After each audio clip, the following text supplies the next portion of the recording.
Hello friends, today we are going to discuss the unit 4 of SPOS, that is a concurrency control. This unit is divided into two parts. In first part, that is a concurrent operation, IPC, interprocess communication, in that mutual exclusion, semaphore, and some classical problem of synchronization is there. Whereas in second part, deadlock is there. We have already discussed this deadlock concept, condition of that deadlock. So we'll discuss this part 1. The name of this is concurrency. Concurrency means concurrent, that is a parallel operation. So in that, in order to carry out this parallel operation, two processes need to communicate with each other. That is called as the inter-process communication. So there are two types of processes: independent processes and cooperating processes. In independent processes, they do not interact with each other. They are having their own resources to carry out their execution that cannot affect by execution of another process. So there is no question of deadlock in independent process. But when two processes sharing some resource, that is called as the cooperating process. So a communication between two process is called as the inter-process communication, that is a IPC technique. So IPC technique occur in cooperating process. This type of process can share data with other processes, as that processes are cooperating processes, so they need to share their data, their resources with other processes. This can affect or affected by the execution of another process. Reason for cooperating process, that is information sharing and computational speed up, modularity and convenience. Concurrent access to shared data may result in data inconsistency. So deadlock is occurring in these cooperating processes. This is the IPC methods. There are two types of inter-process communication methods. IPC can be carried out by using shared memory and by using message passing. In shared memory, this is process A, process B, and this area is a shared memory area called as buffer. So process A shared something with this shared buffer, and then process B read that data from this shared part of memory. So process A and process B, they can't directly interact with each other. They can interact through this shared memory area. So this is one of the IPC technique through shared memory. And second technique is message passing. So in message passing, so this is a process A and process B. This is memory area, and here kernel is there. So if process A want to communicate with process B, then that two process can't communicate directly with each other. They need to communicate through kernel only. So this process A will pass some message through this kernel, and then process B can read that message through kernel only. So the message passing is done by kernel, whereas in shared memory, some shared buffer, that is shared memory area is there, and that process can communicate through this shared memory. And in message passing, message is passed through kernel. No direct communication between two processes is allowed in this IPC, that is inter-process communication technique. Suppose P1 and P2 communicate through shared buffer. In this diagram, P1 and P2 communicate, means process 1 and process 2 communicate through shared buffer. P1 writes the buffer, whereas P2 reads the buffer. So P1 writes something, some data, and P2 reads that data. Here the difference between these two IPC technique, that is through shared memory and through message passing. So this difference is given. Then next point is a critical section of code. So critical section problem occur when there is some shared resources. Means if two processes are sharing some resources, then that is called as the critical section of the code. So critical resource, it may be variable, it may be device. Suppose two computer sharing one printer. So in that case, shared variable shared resource is device.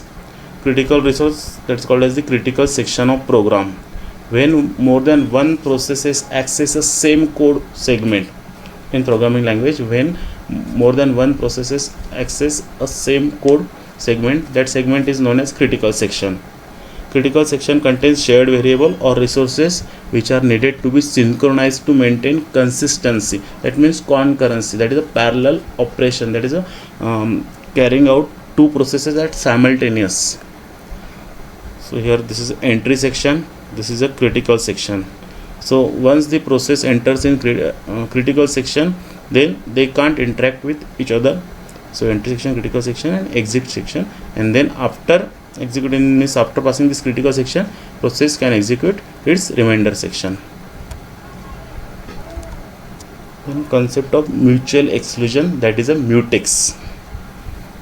If one of the process is using the shared resource, other process should be prohibited from using the resource. As its name implies, mutual exclusion means mutually exclusion.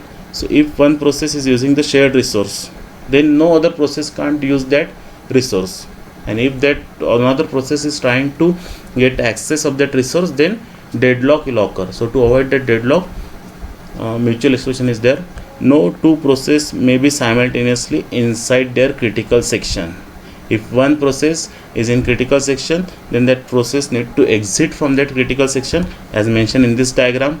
If one process enter in this critical section, then that process need to exit from this critical section, and then another process can enter into this critical section, because critical section is occur due to shared resources. So no two processes may simultaneously inside the critical section. No assumption may be made about the relative speed or the number of CPUs, means core of the CPUs and all. This is the concept of mutual exclusion. Mutual exclusion, that is also called as the mutex. So it sets some lock. If the lock is 0, then process sets the lock to 1, because that mutual exclusion has to change that lock from 0 to 1. Then process enters the critical section, and when lock is 1, then no other process can't enter in that critical section of the code.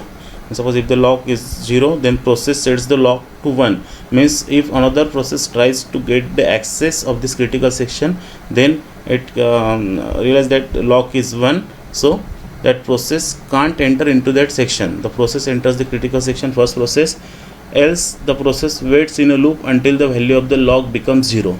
When the value of the lock becomes 0, then and then another process can enter into critical section. If already there is one process in critical section, then that process itself set that lock to 1. That means other process can recognize some process is accessing critical section, so they do not enter that critical section until the value of lock is 1. And when that value of the lock becomes 0, then another process can access that critical section. So this is the condition of mutual exclusion, that is a mutex. Another tool is semaphore. It is a synchronization tool developed by Dijkstra, used in almost every operating system. So this semaphore, it is a tool and it is used in every operating system. It is basically a variable which accepts non-negative integer value. So semaphore is a non-negative integer value and accept initialization. So there are two types of semaphore, that is a wait semaphore and signal semaphore. So wait semaphore, its value is negative, process executing is blocked by wait, means some process is executing, then that process is blocked by this wait semaphore. Wait and signal, these are the two types of these semaphores. And signal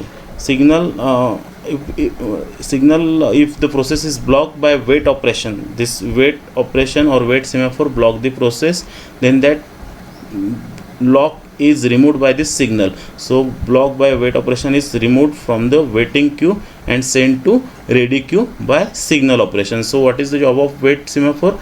Wait semaphore block the executing process and keep that process in waiting state, whereas signal semaphore, it will remove that wait operation and waiting queue to ready queue.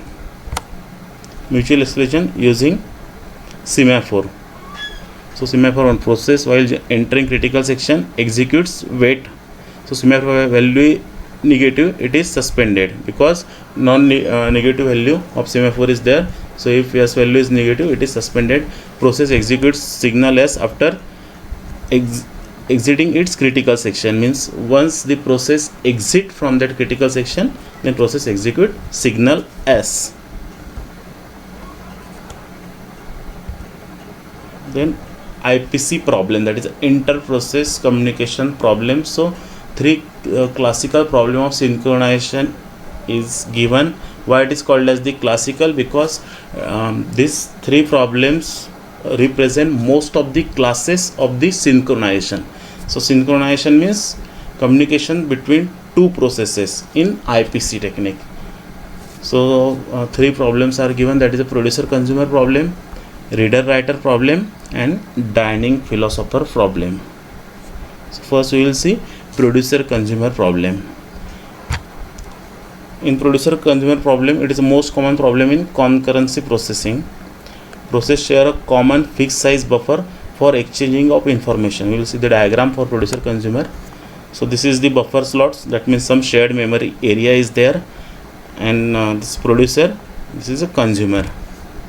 So producer puts some type of data into buffer, consumer takes out that data from buffer. So producer, the job of producer is put some data into this buffer, and consumer, it will take away that data from the buffer. It is incremented by the producer after it produces a new buffer, and is decremented by the consumer after it consumes a buffer. So naturally, when a producer puts some data, then it is incremented by 1, and if that consumer takes some data from that buffer, then the value is decremented by 1. Then second problem is reader writer problem. Again similar to that producer consumer, reader and writer. Writer writes some data and reader read that data. So found where many processes try to perform read and write operation, following conditions will be satisfied in reader writer problem.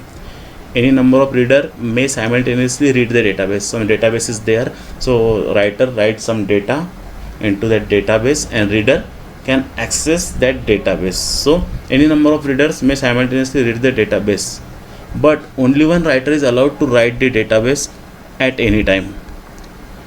Only one writer is allowed to write the database at any time, means no two writers or not more than one writer is allowed to write that database at same time. But number of writers means more than one readers is allowed to read that data. If writer is writing to the database, no reader may read it. Means when writing process is there, then reader can't read any data. So solution to that reader writer problem is given, that is a mutex which control access to the read count, and db, that is the database, control access to database. You will see the diagram, reader writer problem. So this is the database and access to the database. When no one is accessing the database, then reader can enter, writer can enter, because neither reader nor writer can accessing the database. So reader and writer both can enter. But when reader are accessing the database, means suppose this reader, because more than one reader can read that database, so number of readers are reading that database, then writer can't enter, because that database is in read operation. So writer can't write anything to this database, writer can't add any data to this database, because that readers are reading the database. Suppose these three readers are reading the database, and fourth reader, so reader can enter, fourth reader, it also can enter into that database, but writer has to wait. So this is the reader writer problem. Then another problem is the dining philosopher problem. So this is the round table, and this on 5 chairs 5 philosophers are sitting, and they are eating rice. Okay. So the dining philosopher problem says that there are 5 philosophers sharing a circular table, and they eat and think alternatively. As they are philosophers, so their job is to think. So eat and think. There is a bowl of rice for each of the philosopher, and 5 chopsticks are there, or 5 spoons are there, and a philosopher need both their right and left chopsticks to eat that rice. You can put here noodles also instead of rice, so that two chopstick can be used to eat the noodles. A hungry philosopher may only eat if there are both chopsticks are available, because 5 philosophers are there and 5 chopsticks are there, and each philosopher need 2 chopsticks to eat this rice or noodles. A hungry philosopher may only eat if there are both chopsticks available. Otherwise, philosopher puts down their chopstick and begin thinking again, because as he's a philosopher, so he has to think. The dining philosopher is a classic synchronization problem, as it demonstrates a large class of concurrency control problem. So solution to the dining philosopher problem is to use a semaphore, which is one of the IPC technique, to represent a chopstick. A chopstick can be picked up by executing a wait operation on the semaphore and released by executing a signal operation. As we have discussed, this wait operation, running process to waiting process, and this signal semaphore again release that waiting process into ready queue. So by using that wait and signal semaphore, we can find a solution over this dining philosopher problem. The structure of the chopstick is shown below.